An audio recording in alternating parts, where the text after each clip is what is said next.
Bonjour et bienvenue dans ce tout premier épisode de podcast.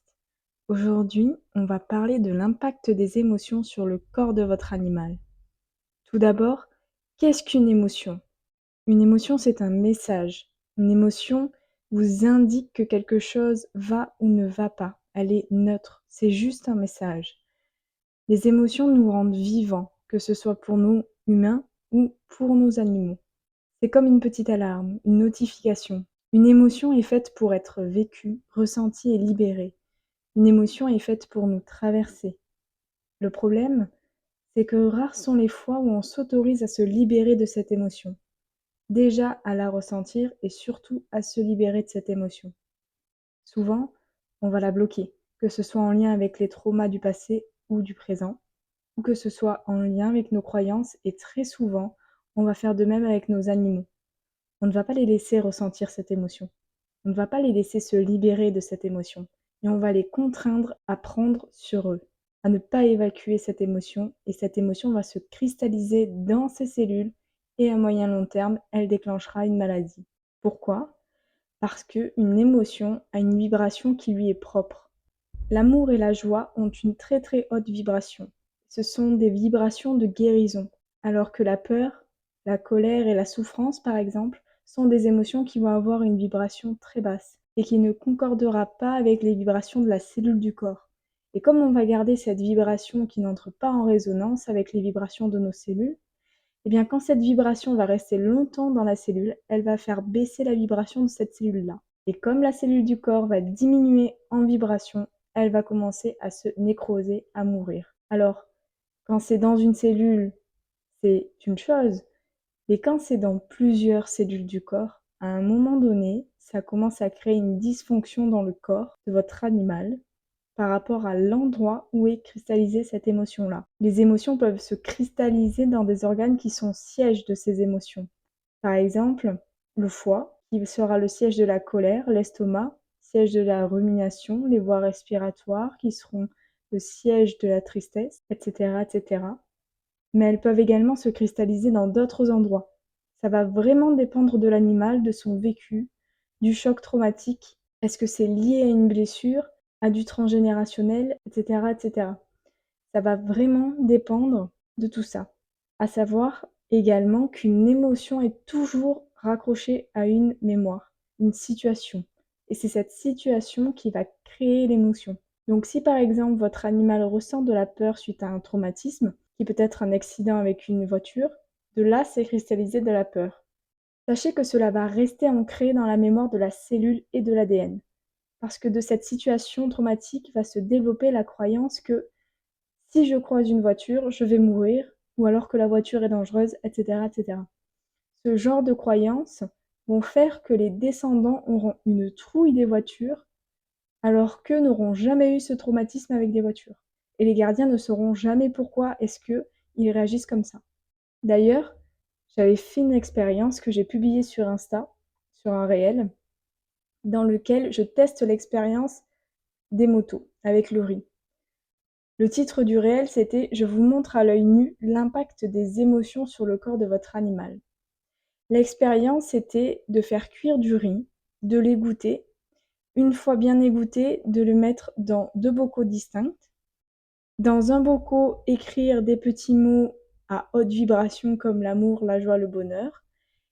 Et dans un second bocal, écrire des mots à basse vibration sur les petits papiers, donc colère, tristesse, peur, etc. Bien fermer ces 2 bocaux, les mettre au sec à l'abri de la lumière, les laisser 1 mois et au bout d'1 mois, les ressortir et regarder ce qui s'est passé.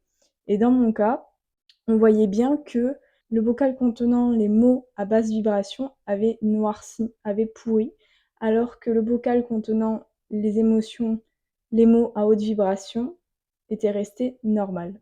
On ne choisit pas notre animal par hasard et très souvent, les traumatismes qu'ont nos animaux entrent en résonance avec les nôtres en tant que gardiens.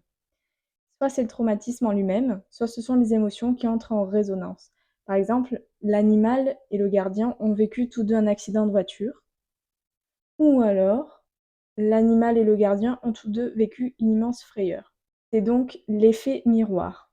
Pour vous donner un autre exemple, Si le chien et le gardien ont cristallisé de la colère, il est possible qu'ils créent des situations de conflit qui les amènera à être en dualité, en conflit. Et exprimer cette colère cristallisée, car ce qui ne s'exprime pas s'imprime. D'ailleurs, dans cette situation, le gardien a parfois l'impression de ne pas avoir de lien avec son animal. Il y a aussi l'effet miroir inversé, mais je vous en parlerai dans un autre épisode. Il est important de garder à l'esprit que le gardien et l'animal sont un couple. Ils vont s'aider mutuellement dans leur évolution, dans leur apprentissage. Nos animaux sont nos enseignants et nous le sommes aussi pour eux. Ils sont autant venus expérimenter sur Terre que nous. Une émotion, un traumatisme qui est cristallisé est inconscient. Et l'inconscient crée en très grande partie notre vie. Tant qu'on n'a pas conscientisé ça, on va créer des situations en boucle qui ressemblent à nos traumatismes inconscients. Et on a le choix de conscientiser ou pas en tant qu'humain, en tant que gardien, mais également en tant qu'animal, car oui, les animaux ont le choix de vouloir conscientiser et se libérer d'un traumatisme, d'une émotion. Le fait de vivre des situations qui sont reliées à des mémoires et des croyances inconscientes nous met dans une incompréhension qui peut nous faire sentir en insécurité. On se dit, mais pourquoi je vis ça avec mon chien, avec mon chat, avec mon cheval? Ou alors, pourquoi j'ai toujours les mêmes problèmes ou les mêmes maladies dans mon élevage? Et quand on commence à conscientiser, on se fait tout ce feedback de tout ce qu'on a vécu et on commence à faire des liens entre toutes les situations que l'on a vécues avec et sans notre animal. Également, on fait des liens avec notre transgénérationnel. Et on se dit, mais pourquoi je n'y ai pas pensé plus tôt?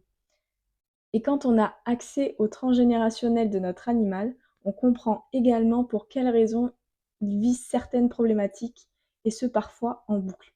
Alors, comment peut-on aider un animal à se libérer de mémoires traumatiques qui impactent son présent et sa santé?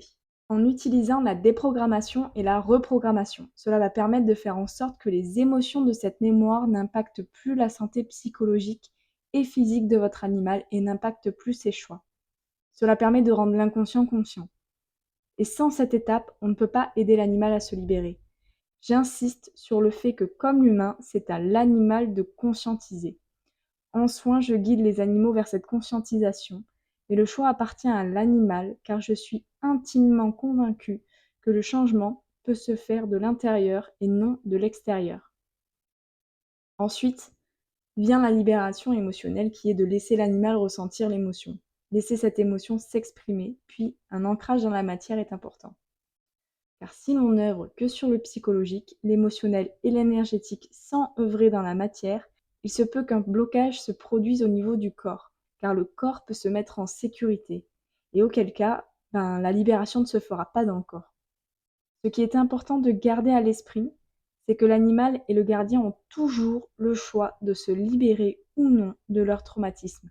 Cela reste dans les deux cas une expérimentation et un enseignement.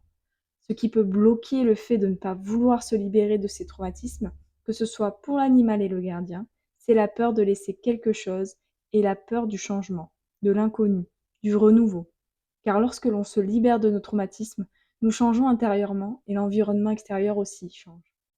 C'est une véritable reconnexion à soi. On apprend à se connaître sans nos masques.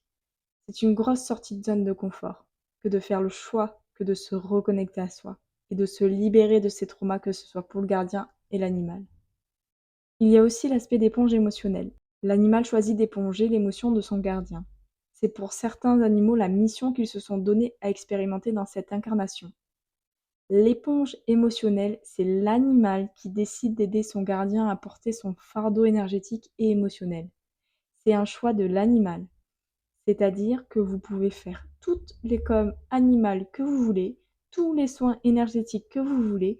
Si l'animal a choisi d'être votre éponge émotionnelle, personne ne pourra rien ni changer. Ni le gardien, ni les communicants animaliers, ni les énergéticiens, parce que c'est le libre arbitre. C'est le choix de votre animal. Si je devais résumer ce podcast, ce serait que l'émotion est un message et qu'elle est prévue pour nous traverser, mais le fait de ne pas laisser s'exprimer les émotions de basse fréquence et de ne pas écouter le message fait que cette émotion va rester dans le corps et à moyen long terme impactera le corps de votre animal. Et que tant que cette émotion ne sera pas libérée, l'animal manifestera dans sa vie des situations qui lui permettront de libérer cette émotion. Ce sera tout pour cet épisode. Je vous remercie pour votre écoute et je vous dis à la semaine prochaine pour un second épisode. À bientôt!